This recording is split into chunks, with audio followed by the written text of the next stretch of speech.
Hello! So I am on my way to the movie theater right now to see 3 movies today. This is because I have a subscription program for $25 a month that allows me to see up to 3 movies a week. I try and get every movie out of it I can, and because of my upcoming trip, I have to do them all today.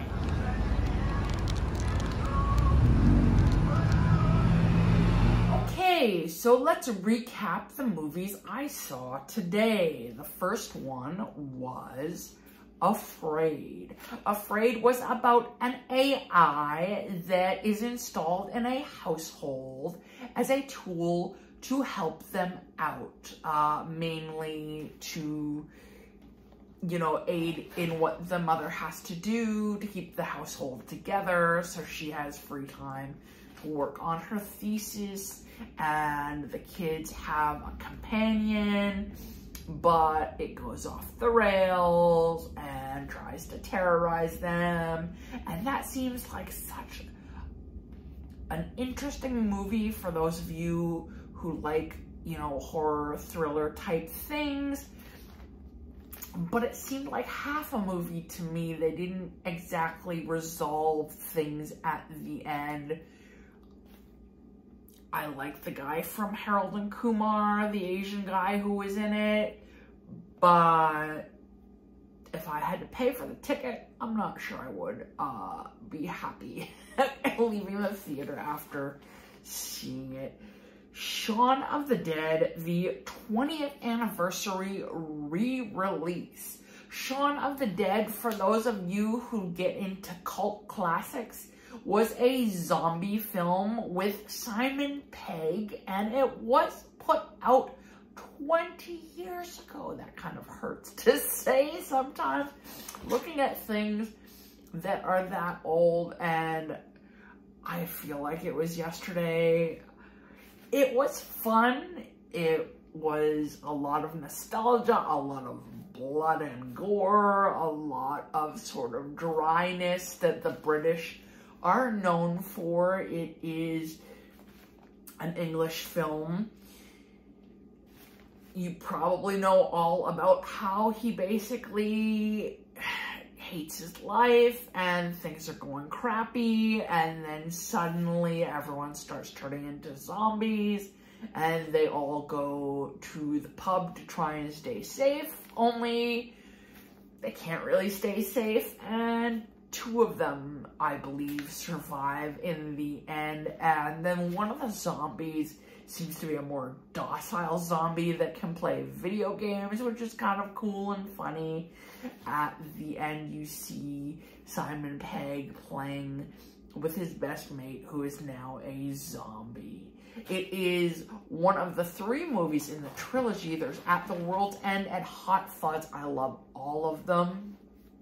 I know it's not a new movie. I'm not talking about something that you may be debating seeing, like I try and do with Movie Corner most of the time. But that is what I saw today.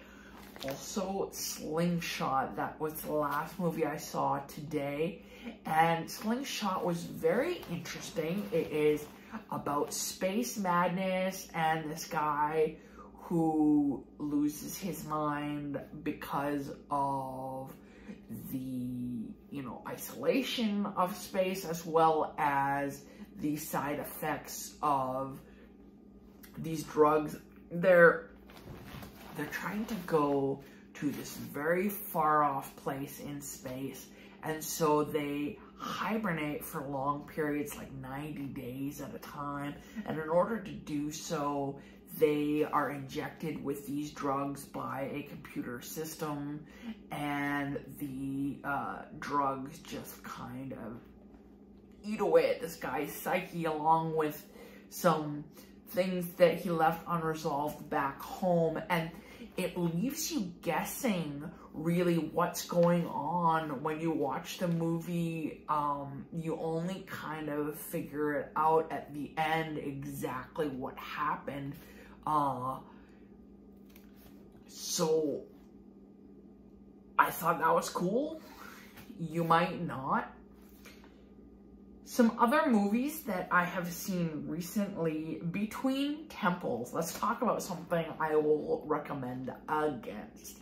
It was well shot, I'm sure. There was nothing wrong with the production value. It was the plot and the subject matter that really put me off. This guy who was the music student of this woman in either junior high or high school or something like that, he ends up teaching her as a cantor and a person who works for a Jewish temple. She wants to get a bat mitzvah. She's never had one before for certain reasons, and so she's going through the motions as an adult because she feels like it has meaning. Some people do that even though you're supposed to do it at 13. Anyways, the guy ends up falling in love with this much older woman, and it just seems completely inappropriate because of the power dynamic and all the rest of this stuff, where they even say in the movie, one of the characters is like, you groomed him, and yet the last scene of the film is the two of them in her backyard going through with the bat mitzvah on their own because of all this awkwardness and disapproval about what's going on from everyone else, and rightly so. So if you want to go and feel uncomfortable, yeah, that's probably your film. It was called Between the Temples. Blink Twice was a destination thriller that involved abuse of power, and it also involved some sexual violence. There is even a trigger warning at the beginning of this film. When you're sitting there, there's this whole screen with text explaining whether you might want to exchange your ticket for something else or whatever because of the subject matter. And so I didn't have as much problem with that film as I did with the Between the Temples film, because in the Between the Temples film, where it's unclear of exactly whether the producers are promoting that kind of thing or not, in Blink Twice, as a horror thriller destination thing that they're trying to go with, they are by no means advocating for any of this, and all stories have to have a conflict and a villain or there would be no story, right? It's not for everybody, but it sat a little better with me than the Between the Temples film. So Blink Twice also has Channing Tatum in it. For those of you who like certain types of eye candy, there is that, you know, and the woman who stars in it is gorgeous as well. Skincare was,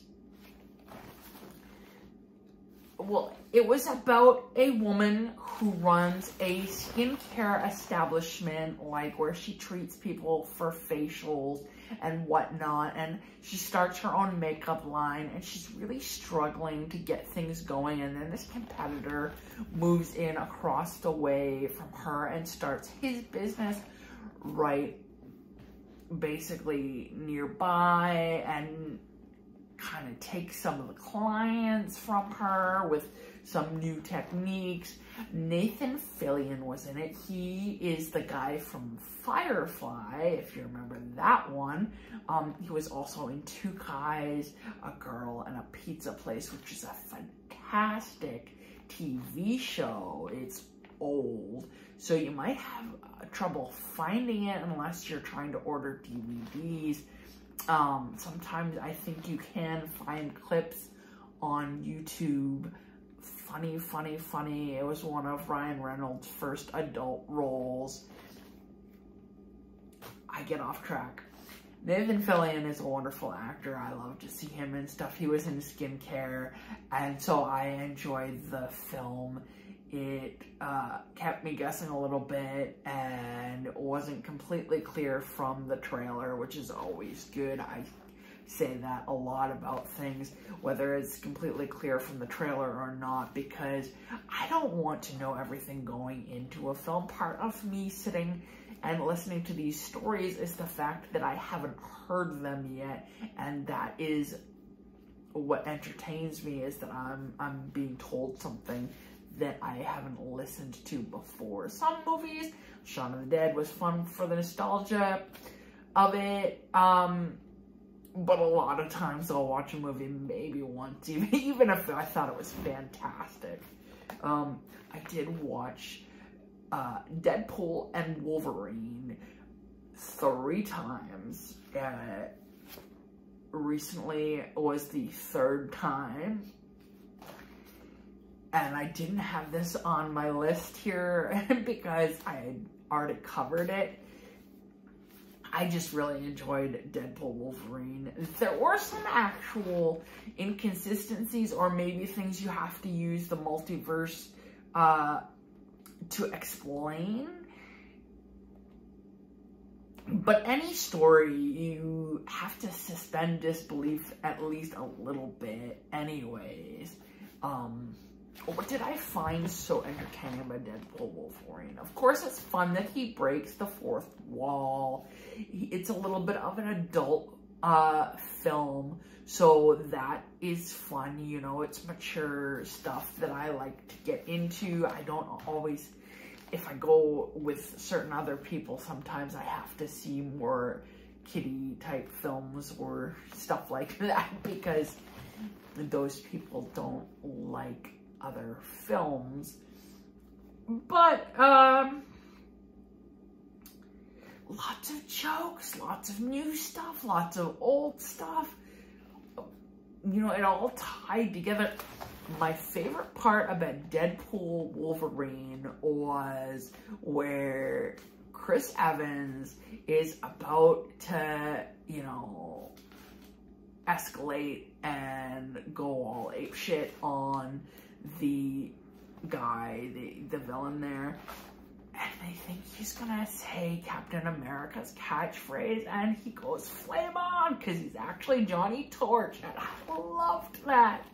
I actually liked that Fantastic Four version best of the recent Fantastic Four. I say recent, I mean, you know, stuff within my lifetime. I think they might have made some way back in the 70s too. I'm not sure. Anyways, the last one of the recent films that I've seen, I believe it's pronounced Cuckoo because I think it's like the cuckoo bird. It takes place in Germany. It's a monster film. By the time you figure out what's going on and who and what the monster is, it kind of wraps up pretty fast. So I don't know, maybe they could have done more with it. I'm not sure exactly what, but it felt like something was missing. Like there was all this build-up and then kind of, that's the way it kind of felt. Maybe I'm wrong. I mean, in the comments, you can tell me if any of this stuff sounds like crap.